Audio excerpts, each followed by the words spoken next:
Let's talk about Marc Guehi to Newcastle then. A rumour that's been going about the last 2 weeks, with Newcastle now making their third and probably believed final bid for Marc Guehi. It's not been rejected. Palace is seriously considering it and probably just talking about how the add-ons will be worked on and the structure of the deal.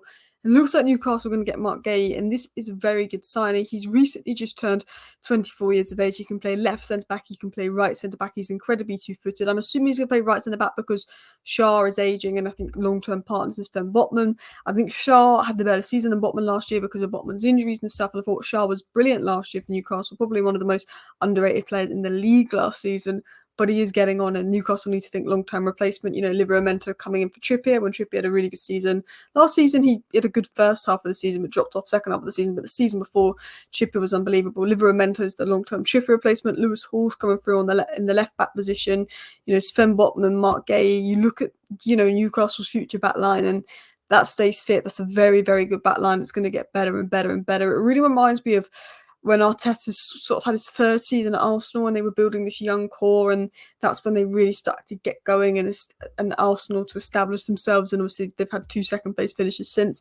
Kind of reminds me of that sort of process. So let's talk about the Guehi news, and then we're going to talk about why this is a brilliant signing for Newcastle and what it actually tells us about Newcastle United and what they're building, because they also have looked at Mbeumo, Madueke with Neto coming in, could be available. We'll talk about that later. So Keith Downey, who I believe is Sky Sports guy for Newcastle, said that Newcastle have returned with a third offer for Guehi. The offer's been increased and the talks are ongoing, so it's not been rejected. Palace are considering it, which means they're very close to the asking price, which is normally a suggestion of it could be done. Newcastle offered in the region of 50 million last week. That was rejected. Palace are looking for 65 million. I reckon a deal for 55 million, raising to 60 million add-ons gets it done, or 60 million probably gets it done. Newcastle hoping for compromise. Looks like they're close to about 60 million deal. Will be interesting to see how many of that is add-ons. Florian Plettenberg then confirmed this news as well. Second offer was 50 million, that got rejected. Third offer could be 55 million with 5 million add-ons, taking it to 60 million. Would not surprise me. And Newcastle to return for a third bid for Marc Guehi was predicted this morning. All parties open to reaching agreement. Marc Guehi looks like he wants to move. It looks like this deal's going to happen. It really does. It's looking like a very strong possibility. I think if it doesn't happen, Chalobah could be on the market for a cut price, and that could be someone that Newcastle look at. So Newcastle put their third bid in for Guehi. So what does that say us? Now, on paper, £60 million for Marc Guehi. Now, £60 million in euros, let's search this up, is 70 million euros. So 70 million euros for Marc Guehi. On paper, that's the same price as Ruben Diaz and the same price Bayern paid for De Ligt. It's between those two. Maguire, £80 million, Virgil van Dijk, £75 million, Wesley Fofana, £75 million. I don't think £60 million is a bad deal for Guehi, considering that Maguire in this market would be about 95 million, Wesley Fofana would be about 85 million, and Van Dijk would be about 90 million in this current market. I don't think 60 million for Marc Guehi is a bad price. When you see 60, 65 million, you think, that's steep, because United have managed to get Matthias de Ligt now for £42 million. Obviously, Todibo to West Ham is like £35 million. But I think with Marc Guehi, what you've got is England homegrown Premier League proven centre-back. And when you look at the prices of, Fofana, Guehi's much better than Fofana ever was at Leicester. I mean, Chelsea overpaid, and Guehi's a better player than Harry Maguire. I think it's actually quite a good fee, because you know what you get with Marc Guehi. He's Premier League proven. You know that he's young. He's an England international. There's always a little bit more tax on English players. And I think £60 million is a good bit of business for Marc Guehi. I think you could get it for 55 million if Palace weren't in such a strong financial position, having sold Elise in the position they are at the moment. But and had he not gone to the Euros, maybe you could have got this deal at 50 million pounds. But he was phenomenal in the Euros. That's obviously going to further increase his price. And I think when you compare it to the other deals on the market, it's not a bad fee at all. Now, what does this tell us about Newcastle United? I'm going to talk about Guehi in the individual years. I think it's a brilliant sign for Newcastle if they get it done. But last year's top 6, according to expected points, Newcastle were 4th. Villa weren't even in there. But even if you look at underlying numbers like chances created, big chances conceded, you look at, not just expected points, but expected goals. You look at all the underlying metrics in the Premier League, and Newcastle would have finished 4th. They had the 4th best metrics in the Premier League last season. At the end of the day, all that matters is the points on the door. But I always said this, Newcastle and Chelsea played better football than Man United last year. and we all sort of were 3 points apart when it came to finishing the table in 6th, 7th, 8th. We were all 3 points apart. But I said, even as a United fan, Newcastle and Chelsea had played better football than us. We just managed to get the points over the line through like Bruno Fernandes. When you've got Bruno Fernandes, he just does something out of nothing, and he saved United a lot last season. But I always felt that Newcastle and Chelsea played better football than us, and Newcastle had as bad injury issues as us. In fact, Newcastle had one more injury than us. Actually, last season they broke the record. We broke the record. Then Newcastle broke the record for most injuries. So when you actually look at what you saw last year, what Eddie Howe can do, the fact that Tonali's basically a new signing when he comes back. Harvey Barnes is practically a new signing, and Lewis Hall only really got going towards the end of the season. Same with Livramento when he played, and they're going to have a bigger role. All those signings from last year feel like new signings this year. They bring in Guehi. They've got Lloyd Kelly, just as a bit of depth there. Probably going to bring in another winger as well. You look at the fact they scored the third most goals in the league, the same amount as Liverpool. The front three of Isak, Gordon, I mean, that front two is unbelievable, but, Harvey Barnes can do a good job. Jacob Murphy, particularly in pre-season, late last year, shown he can do a job. Maybe they want that right winger, maybe it's Mbeumo, maybe it's Madueke, we'll talk about that later. But Gordon and Isak are two of the best players in the league. Bruno Guimaraes is one of the best players in the league. You've got three players that every sort of club in the league would want in their squad at Newcastle. Botman, if you get your Botman of the 22-23 season back, you're brilliant. Joelinton, Botman and Willock was pretty much out the whole season. Same with Tonali. Three of them were midfielders. Your midfield was massively impacted last season. If you get your midfielders fit, particularly Joelinton, Tonali coming back, you're going to be a different team. You conceded a lot of goals last season, but a lot of it came through just not having that structure there in midfield.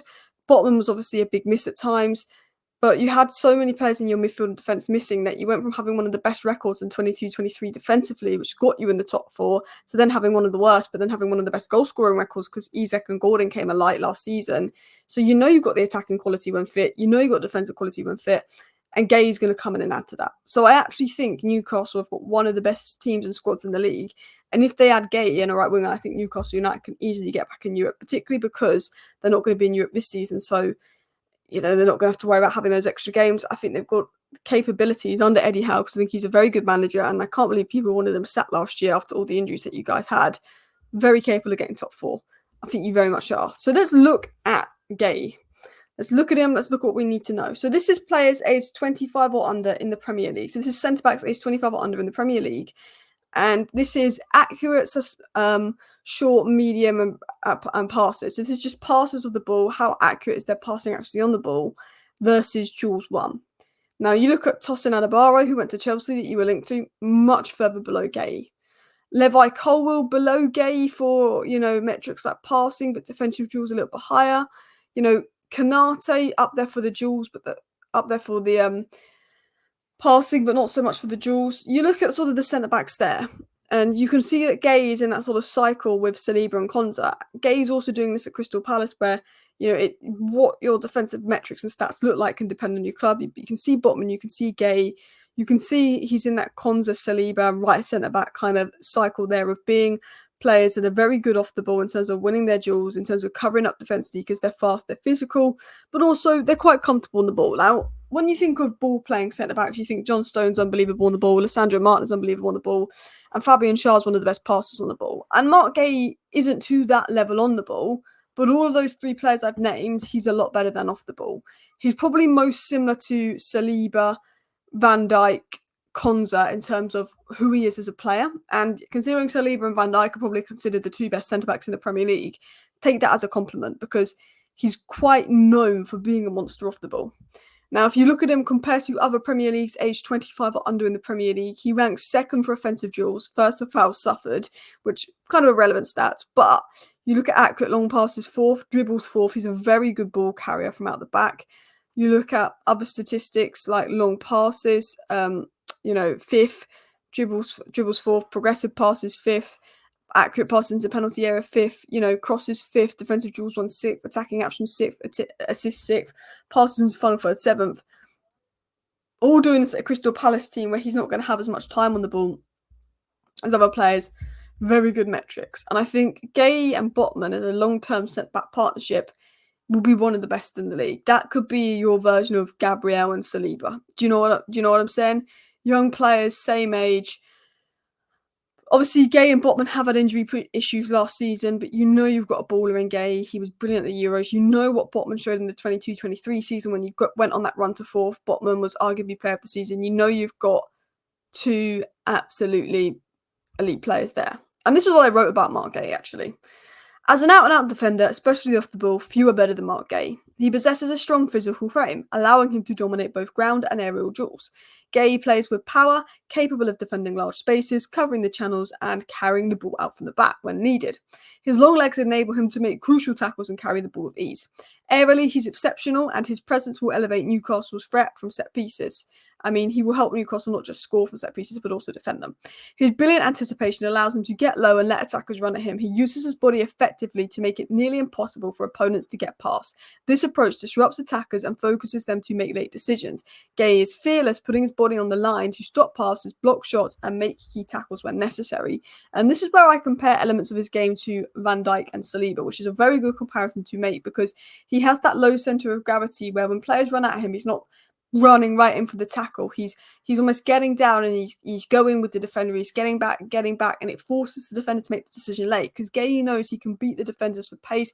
He can beat the defenders for speed, strength, like Van Dijk, like Saliba in the past. So when someone's going up against him, he forces that defender away from the goal or to make that decision late, and he just goes with the defender rather than rushing in, putting his foot in the way, missing, defender gets by him. So he's incredibly difficult to be 1v1 because of his anticipation and reading of the game, and I think that's where Guehi stands out in terms of his off-the-ball abilities, and you saw elements of that for England.